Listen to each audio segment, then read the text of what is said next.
திராவிட முன்னேற்ற கழகத்தினுடைய மிகப்பெரிய எதிரியாக இருந்தவர் யாருன்னு பார்த்தீங்கன்னா செல்வி ஜெயலலிதா அவர்கள். செல்வி ஜெயலலிதா அவர்கள் மேலே கிட்டத்தட்ட 20 வருஷம் வழக்கு நடத்தி செல்வி ஜெயலலிதா அவர்களுக்கு தண்டனையும் வாங்கி கொடுத்தது திமுக அரசு.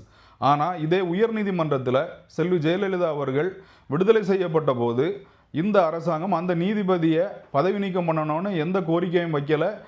பாராளுமன்றத்தில் இம்பீச்மெண்ட்லாம் கொண்டு வரல. ஆனால் இன்னைக்கு திருப்பரங்குன்றத்தில் வருஷத்தில் ஒரு நாள் தீபம் ஏற்றிக்கலாம் அப்படிங்கிற உத்தரவு தந்ததற்காக மாண்புமிகு மதுரை நீதியரசர் அவர்களை இந்த அரசாங்கம் இம்பீச்மெண்ட் கொண்டு வந்ததோடு அவங்கள பதவி நீக்கம் பண்ணோன்னு சொல்லி இந்த அளவுக்கு அவங்க வேகம் எடுக்கிறாங்க. அப்போ இதில் இருந்து அவங்களுடைய முக்கியமான எதிரியாக இருந்த செல்வி ஜெயலலிதா அவர்களை விட அவர்கள் மிகப்பெரிய எதிரியாக பார்ப்பது இந்துக்களை தான் என்பதை நாம் புரிந்து கொள்ள வேண்டும். இந்துக்களாக இருக்கக்கூடிய உங்களையும் என்னையும் தான் திமுக அவர்களுடைய பரம எதிரியான செல்வி ஜெயலலிதா அவர்களை விட மிகப்பெரிய எதிரியாக பார்க்கிறது. 2 தினங்களுக்கு முன்பு அறநிலைத்துறைக்காக ஆஜரான வழக்கறிஞர் ஒருத்தர் முருகனுக்கு 2 பொண்டாட்டி அப்படிங்கிறதுனால 2 இடத்துலையா விளக்கேற்ற முடியும் அப்படின்னு நக்கலாக கேட்டிருக்காரு நீதிமன்றத்திலேயே.